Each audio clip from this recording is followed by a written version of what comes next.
છેલ્લા 436 દિવસથી મારું જે વિરાસતથી વિકાસ બજેટનું નામ આપ્યું છે એના અનુસંધાનમાં જ તપ ચાલી રહ્યું છે કે વડોદરાની હેરિટેજ એટલે કે વિરાસતોને ન્યાય મળે અને જર્જરિત માંડવી પિલ્લરનું અને તેમજ માંડવીના રિસ્ટોરેશનનું કામ ઝડપથી શરૂ થાય.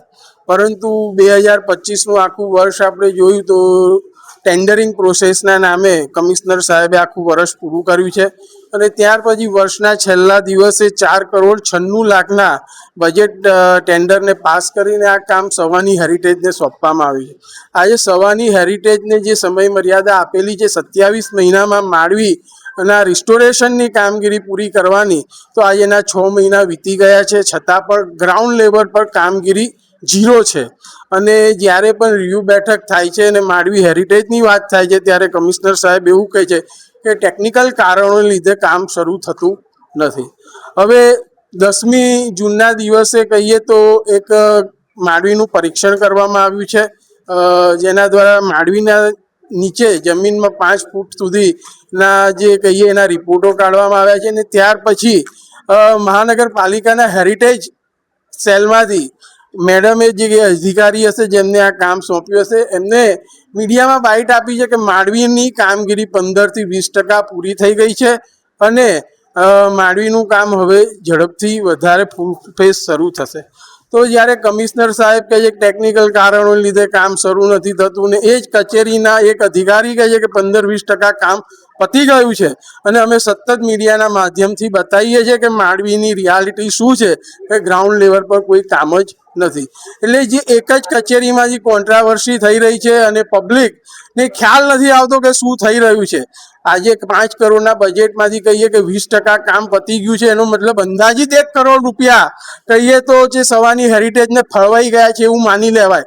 અને આજે જ્યારે ગ્રાઉન્ડ લેવલ પર કોઈ કામ જ નથી તો આ બધા ખર્ચા કેવી રીતે થાય છે અને શેના માટે થાય છે કંઈ ખબર પડતી નથી. એટલે આજે ITR કરી છે જેની અંદર મેં બધી વિગતો માગી છે કે જે હેરિટેજના કામ માટે જરૂરી છે એના અનુસંધાનમાં મહાનગરપાલિકાએ કઈ રીતની કામગીરી કરી છે એના આપણને પુરાવા આપે કે જેથી કરીને આપણે મીડિયાના માધ્યમથી પ્રજાને બતાવી શકીએ અને લોકોને ખ્યાલ આવે કે માંડવીની શું પરિસ્થિતિ છે. જે રીતે લગાતાર વર્ષથી રજૂઆત કરી, આ રજૂઆતમાં રાજવી પરિવાર પણ જોડાયું. રાજવી પરિવારે કે જેણે મહાનગરપાલિકાને આટલો મોટો ઐતિહાસિક વારસો સોંપ્યો છે એ વારસાને સાચવવામાં સદંતર કહીએ તો મહાનગરપાલિકા નિષ્ફળ ગઈ છે. ત્યારે રાજવી પરિવાર પણ માંડવી નીચે આવી ગયું કે માંડવી તેમજ અન્ય હેરિટેજને સુરક્ષિત કરો.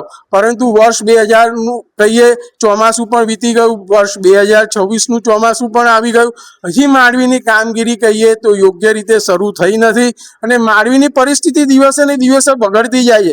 છેલ્લું જે પરીક્ષણ કર્યું ત્યારે હેરિટેજ સેલના કોઈ મેડમ છે એમને જણાવ્યું કે જે રીતે માંડવીના પિલ્લરો ઉપરથી જર્જરિત છે એવી રીતે ફાઉન્ડેશન પણ ઘણું નુકસાન થઈ ગયું. તો જો આટલું નુકસાન થઈ ગયું હોય તો હજી કોની રાહ જોવાય છે ને હજી ક્યારે કામગીરી શરૂ થશે એ હજી મોટો પ્રશ્ન છે.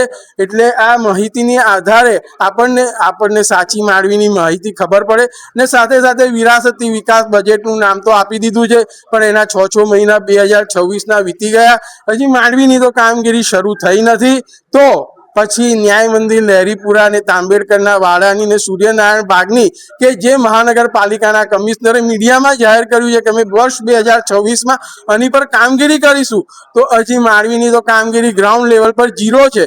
તો અન્યનું તો ક્યારે થશે એક વિચારવાનો વિષય છે.